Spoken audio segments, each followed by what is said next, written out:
भारत चीन की दोस्ती चाहता है रूस के राष्ट्रपति व्लादिमीर पुतिन करना चाहते हैं RIC को एक्टिव। कैसे बदल जाएगी दुनिया की पावर पॉलिटिक्स।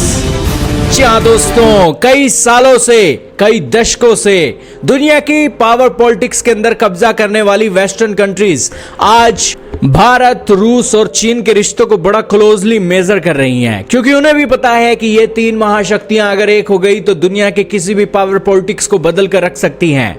कौन सी ऐसी चीजें हैं जो वेस्टर्न कंट्रीज के अंदर हैं और इन तीन देशों के अंदर नहीं है, यही चीजें उन्हें खाई जा रही हैं और रातों की नींद उड़ा रही हैं।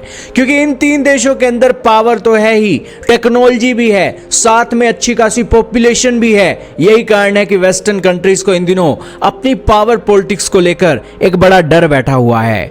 दोस्तों, हाल ही में रशिया के विदेश मंत्री सर्गी लावरोव आए हैं और उन्होंने कहा कि प्रधानमंत्री नरेंद्र मोदी और राष्ट्रपति शी जिनपिंग के बीच अक्टूबर 2024 में कजान में जो बैठक हुई, उसके बाद दोनों देशों के बीच तनाव कम हुआ।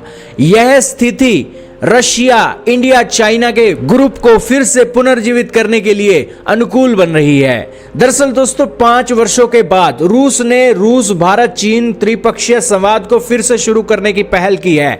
रूस के विदेश मंत्री सर्गी लावरोव ने 29 मई को परम में एक सुरक्षा सम्मेलन के दौरान इस बात की घोषणा की है।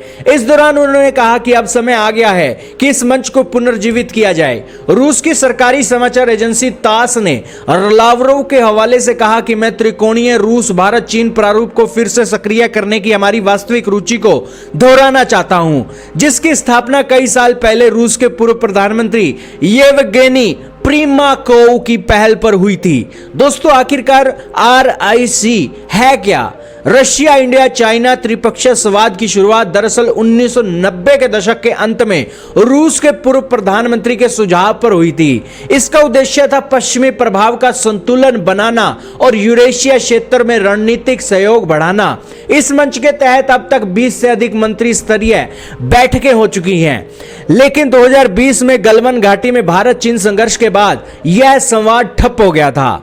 लेकिन रूस ने इसे फिर से सक्रिय करने में अहम भूमिका निभाई। इससे यह पता लग रहा है कि भारत और चीन के बीच अगर कोई तनाव हो भी जाता है तो रूस हमारे बड़े भाई के तौर पर इस तनाव को कम करने के लिए बैठा है, क्योंकि रूस को भी पता है कि इस क्षेत्र के अंदर जितनी भी अशांति होगी उतना ज्यादा फायदा वेस्टर्न कंट्रीज को होगा।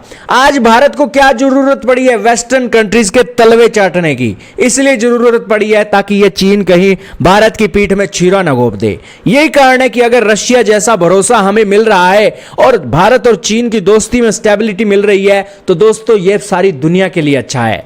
क्योंकि दोस्तों, जितना ज्यादा हम वेस्टर्न कंट्रीज के ऊपर डिपेंडेंट होंगे, जितना ज्यादा हमारे पड़ोसियों के साथ रिश्ते खराब होंगे, उतना हमारे लिए ही खराब है। दोस्तों, भारत चीन संबंधों में नरमी पीएम मोदी और राष्ट्रपति शी जिनपिंग के अक्टूबर 2024 में कजान में हुई बैठक के बाद हुई है।